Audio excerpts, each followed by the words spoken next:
Veamos Efesios 3, verso 14. Es un maravilloso versículo.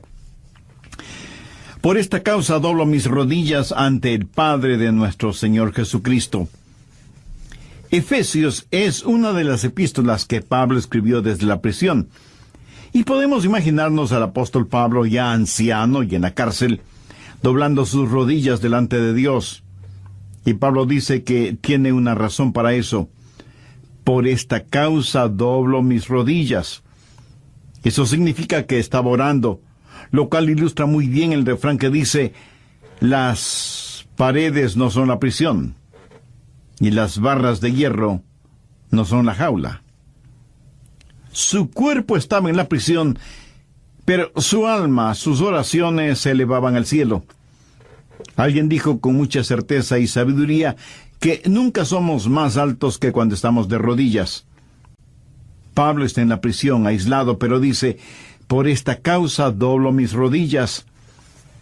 Esto es de gran ánimo para mí porque hay un ministerio en el cual todos podemos participar sin que importe dónde estemos. Es el ministerio de la intercesión. Hay tanta gente aislada, hay tanta gente en las prisiones, y hay muchos que, sin estar encerrados físicamente en una celda, sin embargo están en una prisión, presos en un cuarto de hospital debido a una enfermedad. A lo mejor me está escuchando alguna madre que tiene hijos pequeños en los cuales invierte todo su tiempo y que se pregunta qué clase de ministerio podría tener. No creo que usted pueda tener un mejor ministerio que el de la intercesión, orando por las otras personas, sin descuidar su responsabilidad de madre y esposa. Carlos Gunnison Finney fue un gran evangelista y viajaba mucho, predicando en reuniones de avivamiento. Era evidente el tremendo poder de Dios sobre su vida y su ministerio, y él tenía un amigo, un hermano en la fe, Carlos Nash, quien 2 o 3 semanas antes de que Carlos Finney llegara a determinada ciudad, él iba a esa ciudad y oraba e intercedía por los habitantes de esa ciudad y por el ministerio de predicación de Carlos Finney. Y estoy seguro que en el cielo, cuando las recompensas sean entregadas, juntamente con Finney, Nash compartirá esas recompensas. Más o menos lo mismo sucedió con Dwight L. Moody. Él era muy efectivo predicador en la iglesia, y 2 señoras de su congregación siempre le decían: hermano Moody, estamos orando por usted, estamos orando por usted. Y esto a él a veces le molestaba y pensaba: ¿por qué no oran por aquellos que necesitan? ¿Por qué no oran por los perdidos, por los pecadores? ¿Por qué tienen que orar por mí? Un día, según el mismo Moody lo contaba, estuvo caminando por las calles de Chicago y sintió el poder de Dios sobre él. No habló en lenguas, ni tuvo ninguna visión, ni sintió que tenía una palabra profética, nada de eso. Pero la presencia de Dios, el gozo de Dios fue tan abrumadoramente real que tuvo que ir a la casa de un amigo para que le permitiera estar a solas en un cuarto, a solas con Dios. Y ahí en ese cuarto le dijo a Dios: Dios, si no dejas de derramar tu gozo en mi vida, me voy a morir. Él tuvo una infusión del poder del Espíritu Santo, y mirándolo retrospectivamente, Moody dijo que estaba seguro esa experiencia fue el resultado de las oraciones de quienes intercedían por él, de manera especial esas 2 hermanas en su iglesia. Cuando yo era un joven predicador, todavía estaba en la universidad, y la primera cruzada de avivamiento en la cual prediqué fue en la Iglesia Bautista Trinitaria de Jacksonville, en la Florida. Fue una cruzada increíble, aunque mi predicación fue terrible. Y si usted me pregunta cómo sé que fue terrible, le contaré que no hace mucho estuve mirando las notas y bosquejos de esos mensajes y me pregunté a mí mismo: Adrián, no me digas que predicaste esos mensajes. Pues sí, lo hice, y me apresuré a destruir esas notas y bosquejos antes de que alguien los descubra. Lo increíble es que por haber estado predicando la palabra de Dios, Dios hizo honor a su palabra, porque Dios se manifestó en una forma extraordinaria. Y aunque desde entonces he predicado en muchas cruzadas de avivamiento, debo confesar que nunca he sentido tan viva la presencia de Dios que cuando prediqué en esa iglesia en Jacksonville. Y Dios sí tuvo que demostrar todo su poder, porque en cuanto a la parte homilética de mis mensajes, no era más que una sopita de fideos. En la universidad tuve un amigo, Ernie Harvey. No solo estudiábamos juntos, sino que jugábamos fútbol juntos, y él también era un predicador. El avivamiento que tuvimos en Jacksonville fue en la iglesia donde él era miembro. Él me dijo: Adrián, quiero que conozcas a mi mamá. Me pareció una buena idea, así que fuimos a su casa. Yo nada sabía del trasfondo que él tenía. Llegamos a una de las áreas más pobres de Jacksonville. Subimos a un segundo piso, a un pequeño apartamento. Me pareció que todos los muebles eran de segunda mano y no tenían sino lo elemental. Pero todo estaba muy limpio y ordenado. Sin embargo, todo tenía el sello de la pobreza. Y conocí a la mamá de Ernie. Debo decir que Ernie era un joven grande, robusto, de hombros anchos, atlético. Y yo no estuve preparado para lo que vi, porque la mamá de Ernie era una mujer pequeña, encorvada y enferma de artritis. Tenía los dedos de sus manos torcidos por la enfermedad, y la artritis era evidente no solo en sus manos, sino también en sus codos y en sus rodillas, y cada pasito que daba le producía gran dolor. Pero esa mujer tenía un muy dulce estado de ánimo y me preguntó: Adrián, ¿cómo estuvo la reunión de avivamiento anoche? Y yo le dije: señora Harvey, fue tremendo, increíble. Fue maravilloso lo que Dios hizo. Cuando dije eso, algunas lágrimas asomaron a los ojos de ella y dijo muy conmovida: yo sabía que Dios iba a bendecir esa reunión. Yo, un tanto extrañado, le pregunté: perdóneme, pero ¿cómo pudo saberlo? Usted no estuvo allí.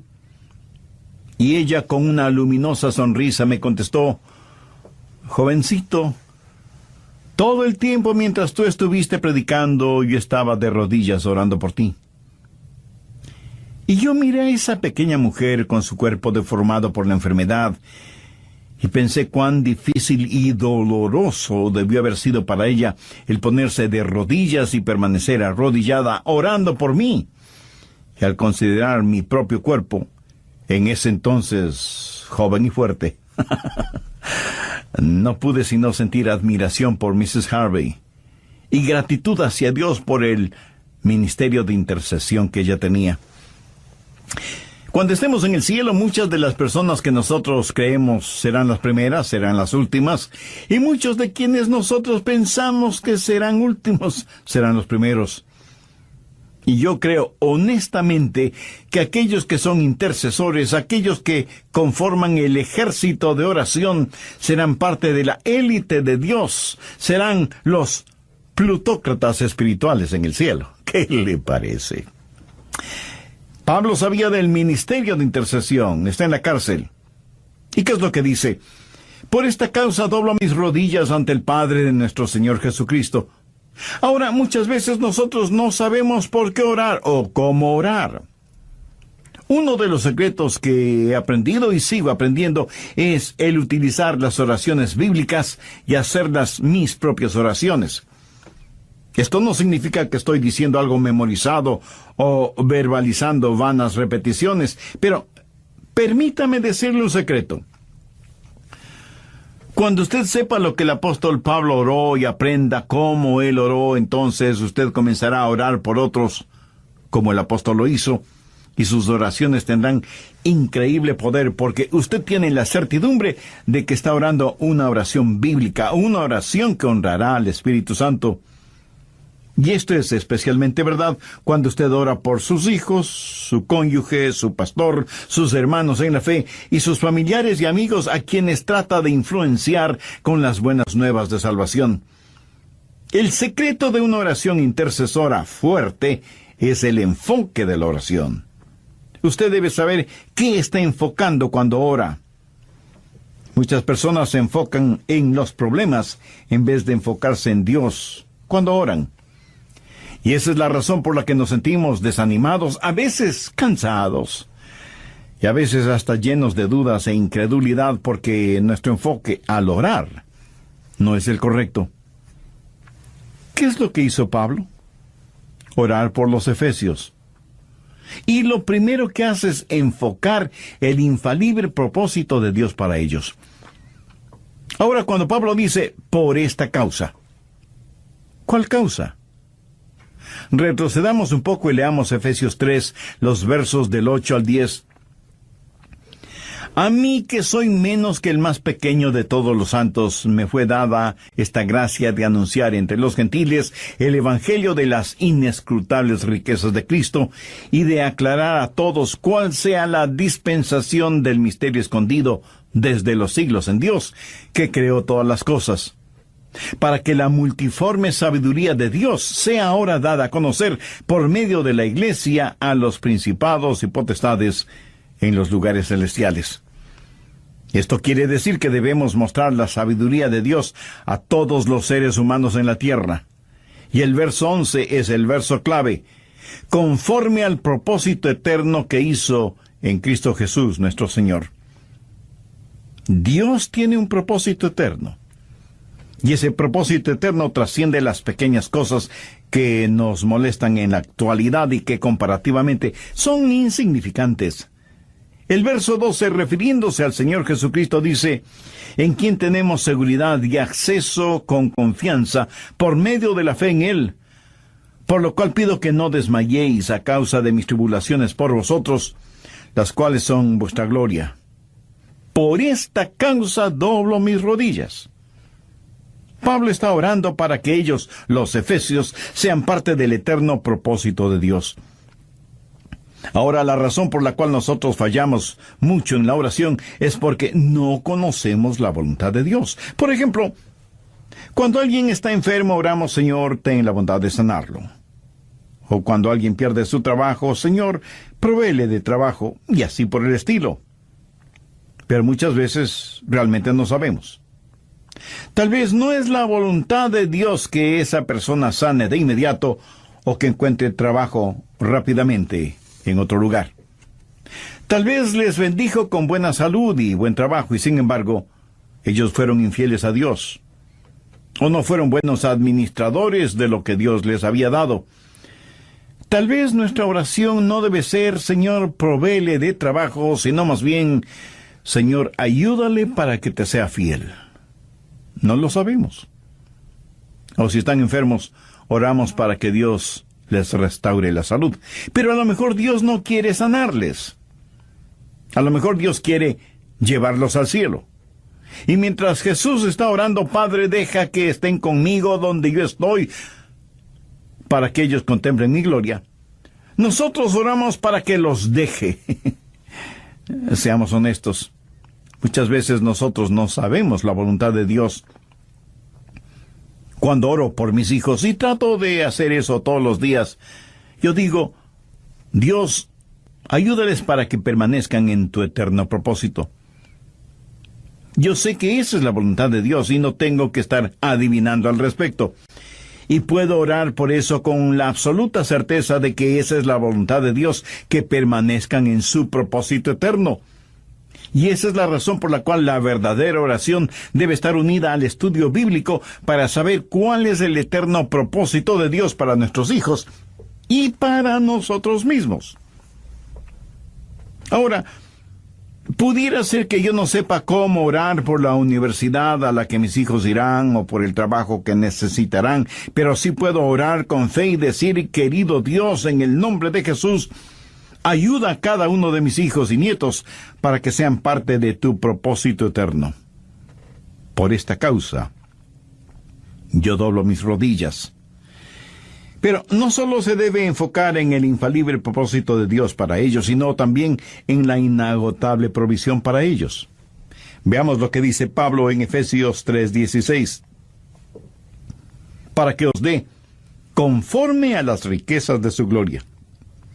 Quiero que note que no solo habla del propósito de Dios, sino también de la provisión de Dios. Y la provisión de Dios viene de las riquezas de su gloria. Pero cuando Dios tiene un propósito, lo puede realizar porque es extraordinariamente rico. El presupuesto de Dios siempre está bien balanceado. Cuando usted ora por sus hijos, o por su esposa, o por su esposo, o por sus familiares, o por su pastor, o por sus amigos, no ponga su enfoque en los recursos humanos, ponga su atención y su enfoque en la provisión del cielo.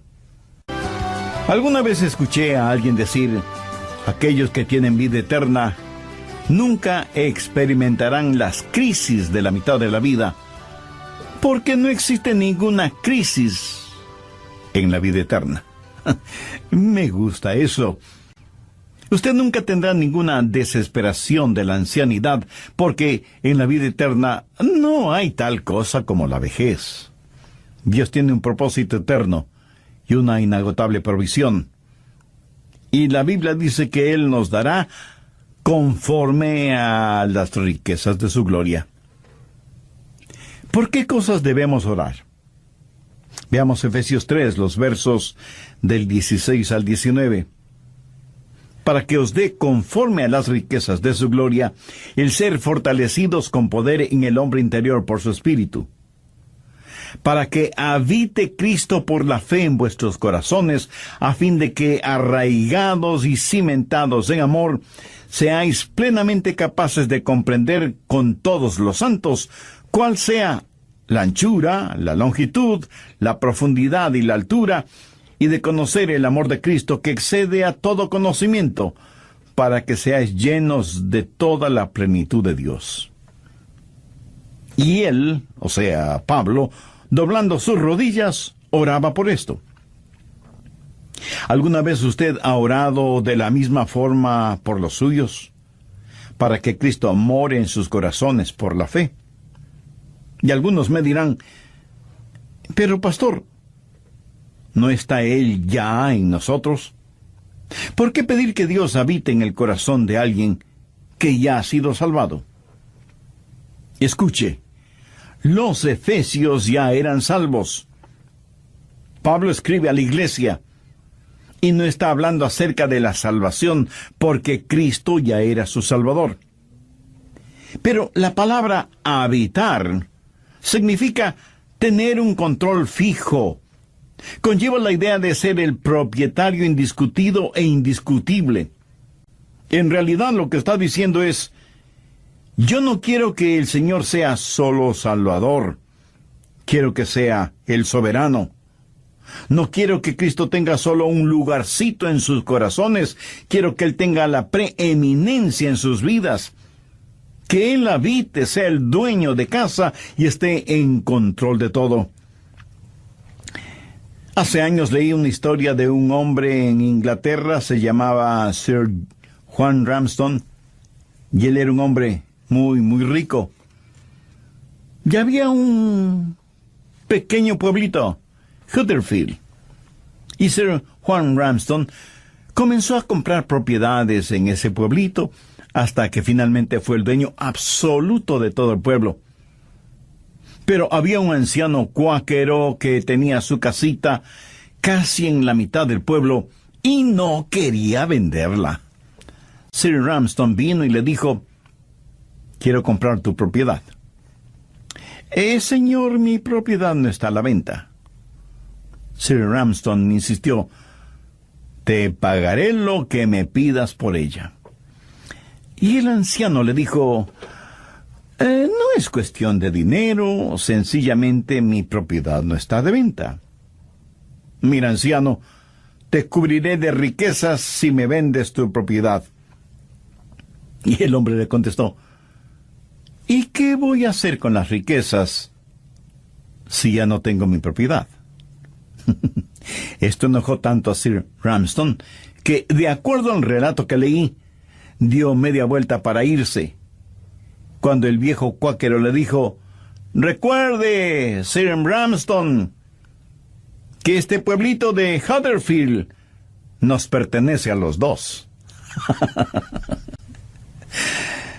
Yo no quiero que Satanás tenga la oportunidad de burlarse de Jesús al decirle: «Jesús, Adrián nos pertenece a los dos», porque hay una parte de él que no está bajo tu control. Yo quiero estar completa y totalmente bajo el control del Señor Jesucristo.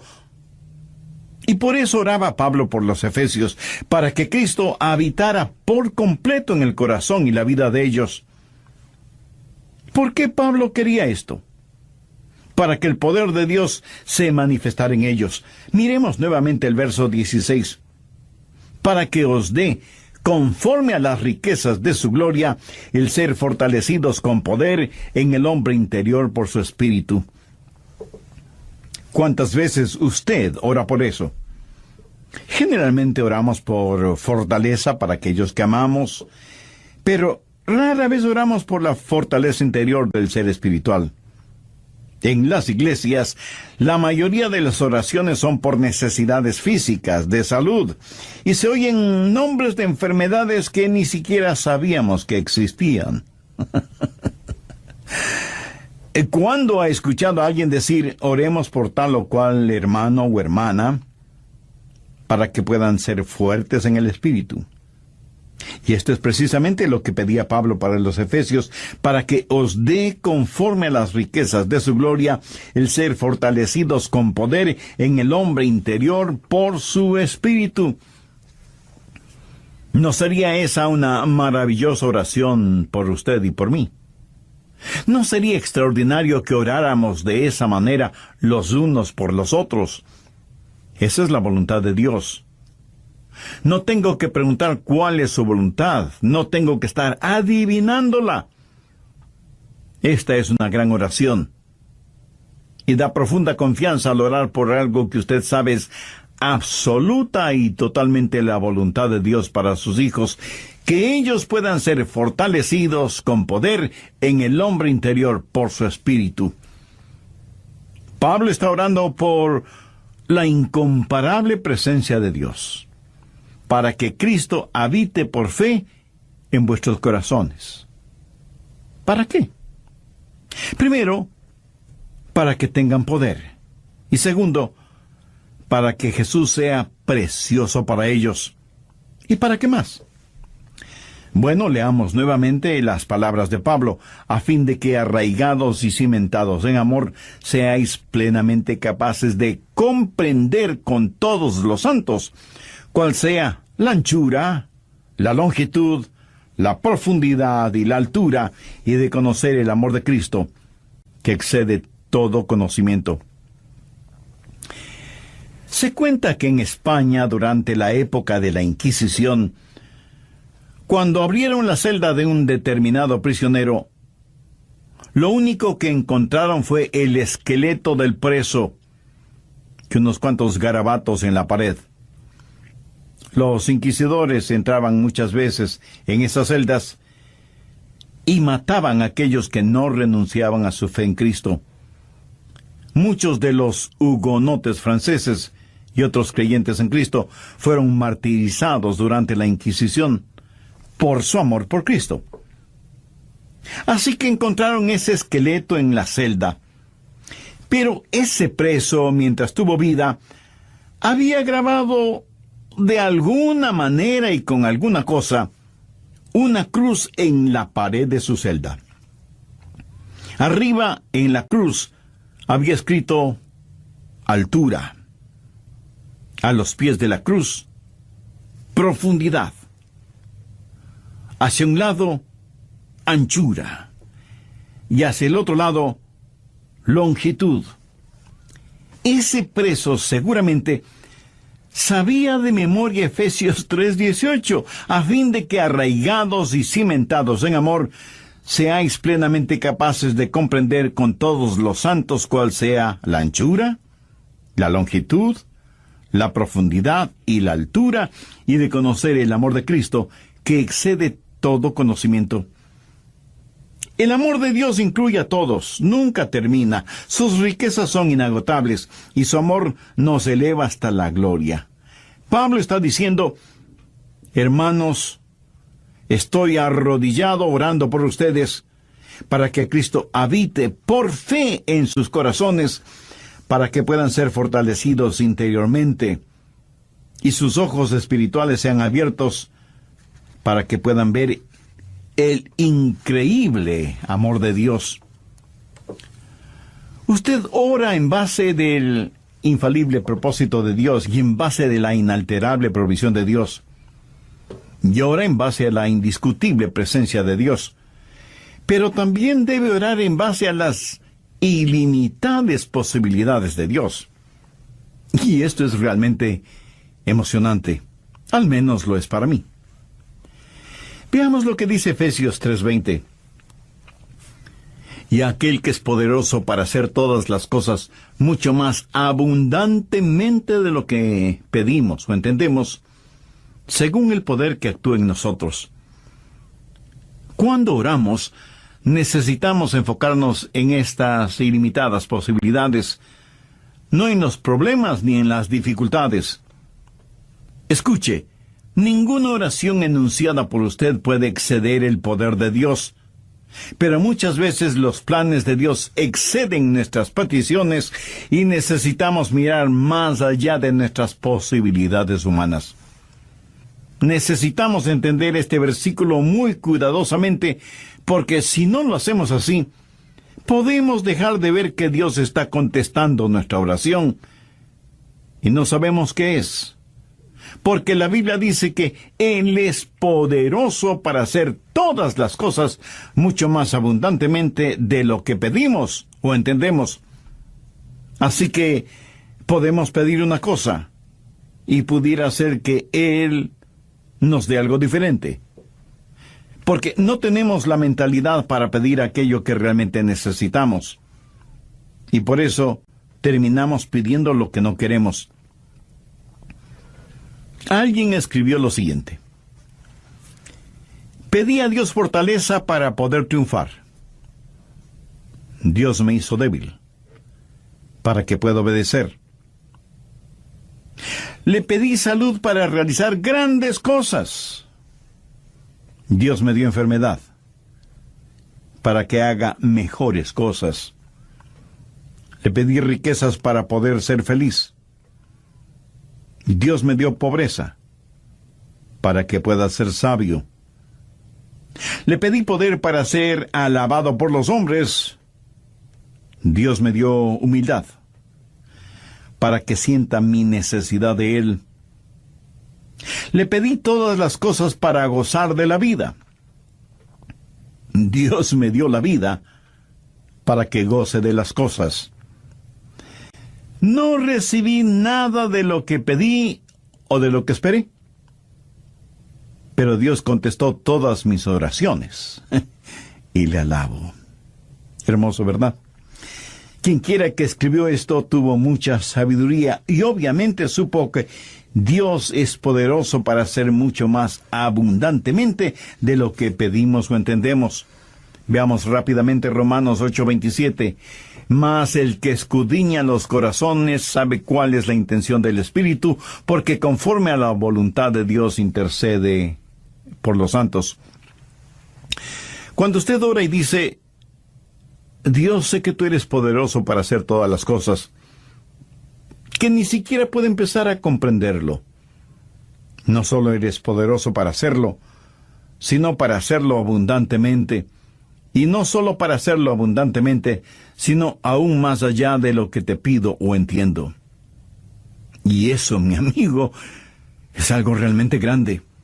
Sin embargo, nosotros mantenemos nuestros ojos en los problemitas insignificantes, en vez de enfocarnos en las ilimitadas posibilidades de nuestro gran Dios. Efesios 3:20 es una promesa en la que podemos confiar plenamente. Y de todo corazón yo creo lo siguiente: si usted ora, su corazón es justo y puede pedir a Dios lo que sea.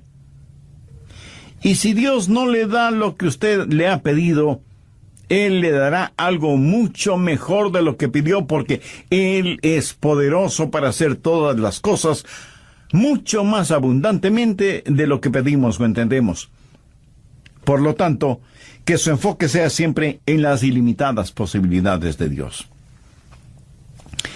Finalmente, cuando ora por sus amigos y cómo influir en las personas, ore por la interminable alabanza a Dios por medio de ellos. ¿Alguna vez ha notado la forma en que Pablo termina su oración en el capítulo 3 de Efesios? Esto es lo que él dice: a Él sea gloria en la iglesia en Cristo Jesús, por todas las edades, por los siglos de los siglos. Amén. Es como si Pablo les estuviera diciendo: yo deseo que Dios sea glorificado en la vida personal de cada uno de ustedes y en la vida congregacional de la iglesia. Amigo, me pregunto si ese es su deseo para sus seres amados, que Dios sea alabado y glorificado por medio de la vida de ellos. ¿Es ese mi más importante deseo como pastor y predicador de la palabra de Dios? En todo lo que hago, busco el que Dios reciba la gloria. Verá, es muchísimo más importante cuando usted ora buscando la gloria de Dios,